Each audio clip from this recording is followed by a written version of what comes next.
মহারাজা বীর বিক্রম বাহাদুরের 118তম জন্মবার্ষিকী উপলক্ষে গোমতী ট্রাস্টের উদ্যোগে আয়োজন করা হচ্ছে 11 সাইড ফুটবল টুর্নামেন্ট। আগামী 27 আগস্ট থেকে আস্তাবল ময়দানে শুরু হবে এই প্রতিযোগিতা। টুর্নামেন্টে থাকছে আকর্ষণীয় পুরস্কার। প্রথম পুরস্কার হিসেবে বিজয়ী দল পাবে 1 লক্ষ টাকা, দ্বিতীয় পুরস্কার 70,000 টাকা এবং তৃতীয় পুরস্কার হিসেবে দেওয়া হবে 25,000 টাকা। টুর্নামেন্টকে ঘিরে ইতিমধ্যেই খেলোয়াড় ও ক্রীড়াপ্রেমীদের মধ্যে উৎসাহ তৈরি হয়েছে। প্রতিযোগিতার আয়োজন এবং প্রস্তুতি নিয়ে বিস্তারিত তথ্য তুলে ধরেছেন খেলা কমিটির উদ্যোক্তারা।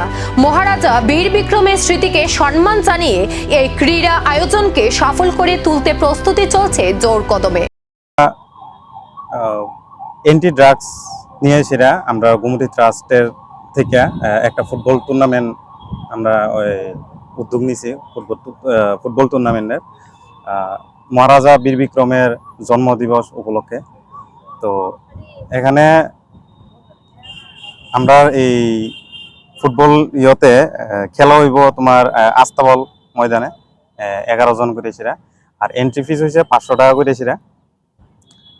এখানে ফার্স্ট প্রাইজ আছে 1 লাখ টাকা, সেকেন্ড প্রাইজ আছে 70,000 টাকা, এরপরে ম্যাচ অফ দ্য সিরিজ আছে 25,000 টাকা, ম্যান অফ দ্য ম্যাচ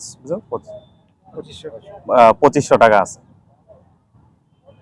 এই খেলাটা রাখার মূল কারণ এটাই যে সবাই যাতে নেশার সাথে মানে দূরত্ব বজায় রাখে। অ্যান্টি ড্রাগস আমরা দেখি সারা ত্রিপুরা রাজ্যে ওই বিভিন্ন জায়গা HIV পজিটিভ এরকম পাইতেছে।